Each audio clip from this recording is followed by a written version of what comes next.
బతికొచ్చినప్పుడల్లా ఏడుస్తారు. మేము పక్కనే ఉంటాం కదా ఇక అవ్వ ఉంది, వాళ్ళ మామ ఉన్నాడు, ఈ జర ధైర్యం ఉన్నది. ఓకే. సో అంటే ఇప్పుడు ఈ రోడ్ వల్లనే ఈ యాక్సిడెంట్ జరిగింది. అవును. సో మీరు ఏం చెప్తారు గవర్నమెంట్కి? గవర్నమెంట్ ఏం చెప్తాం సార్, ఇప్పుడు ఆ రోడ్లు బాగాలేవు అక్కడ. ఆ రోడ్లు బాగాలేవు కాబట్టి అది ఏం మిస్టేక్ అయిందో ఏం ఎట్లయిందో యాక్సిడెంట్ అయింది. ఇక్కడ మనకు ఆజిపూర్ నుంచి మీ రోడ్ గురించే మాట్లాడిన అదే చెప్తున్నా.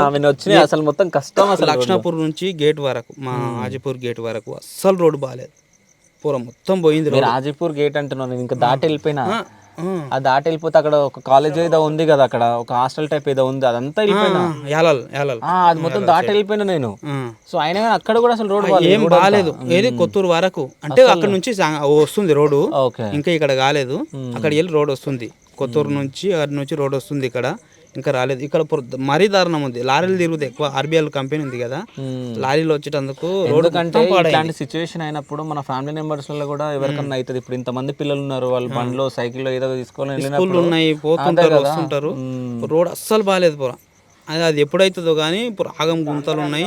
లారీలు తిరిగేటందుకు ఎప్పుడు బాగా చేస్తారో తెలియదు. ఇక మన చేతుల్లో ఉందా గవర్నమెంట్? అంటే ఇప్పుడు ఇట్లాంటి ఇన్సిడెంట్ జరిగింది కాబట్టి మళ్ళీ జరగకుండా మీరు పొలిటికల్ లీడర్స్ మీద మీరు ఒత్తిడి తెస్తేనే మీ పనులు అయితే, లేకుండా చేసారు. మొన్న ఇది అయినప్పటి నుంచి ఓకే చేసినట్టు అనిపిస్తుంది. కొద్దిగా కంకర్ అది చేసి మంచిగా చేసిండ్రు. దాన్ని అక్కడ కొత్తూరు నుంచి వెళ్తుంది కదా, అది అయ్యేలోపు అయిపోవచ్చు.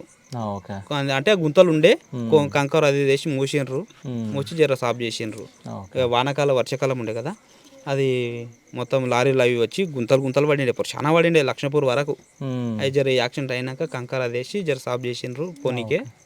ఇక అటు నుంచి వచ్చే రోడ్డు వరకు ఓకే అయ్యేటట్టు ఉంది.